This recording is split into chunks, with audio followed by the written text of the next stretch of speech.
seems the only cars I review at the moment are compact SUVs and budget buys. But it's not surprising. The compact SUV segment has blown up over the last few years, and every manufacturer has jumped on the bandwagon. So BMW has now relooked its competitor, the X1, and thankfully so, because the predecessor was not, well, very pretty. But now look at it. You can clearly see that the designers went back to their drawing boards and came up with something that resembles the X1's older siblings, like the X3 and X5, which has been a favourite of mine and the world's since launch back in 1999. It's interesting though, the previous generation X1, which was launched in 2010, despite its challenging looks, sold really well. In fact, BMW can boast 730,000 units sold in just over 6 years. It even outsold the Audi Q3 in 2014 in the UK. So just imagine how well this one's going to do. Or is it? The new X1 is 36mm shorter than its predecessor, but 21mm wider and 53mm taller. Take a look at the front and you'll notice the large kidney-shaped grille, the more sporty-looking air intakes, and the combination of BMW's signature headlight clusters and fog lamps.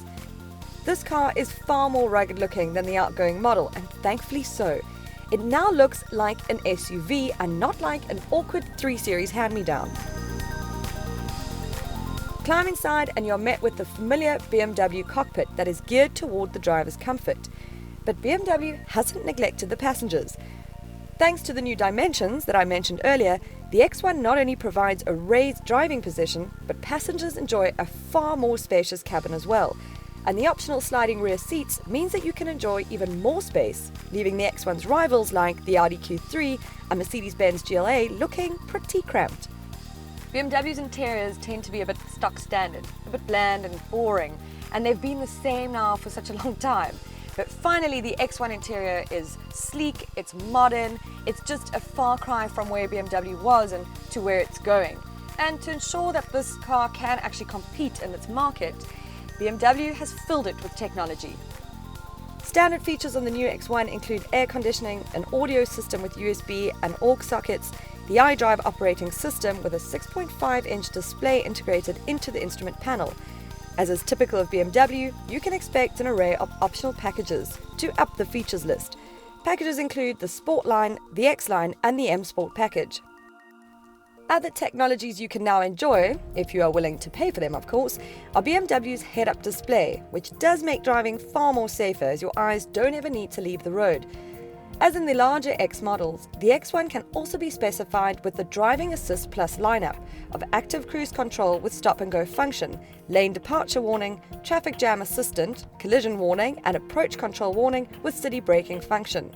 That is quite a mouthful, but isn't it quite nice to see these kinds of technologies available on a baby Beamer? Families interested in buying this car or those who need bucket loads of boot space will be happy to know that the new X1 has gained another 85 litres of boot space, taking it to a whopping 505 litres.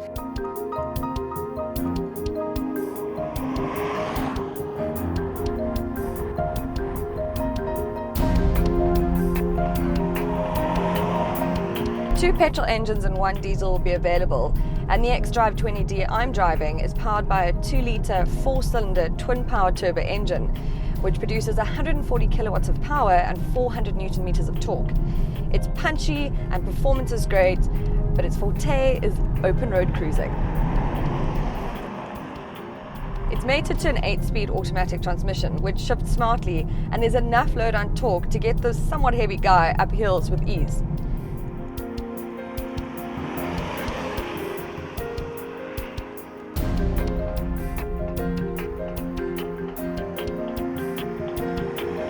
As much as I want to say that this car has been completely refined, there is just too much road noise for my liking, but bearing in mind that we are on run flats. Earlier I mentioned that the new BMW has been placed on a new platform. Well, this baby Beamer has been built on the company's UK L1 modular platform that currently underpins the 2 Series Active Tourer. There's always so much debate surrounding front wheel versus rear wheel drive amongst motoring journalists, and I've never been one to understand why. Not because I don't understand the whole concept, but because we're here to write for potential car buyers.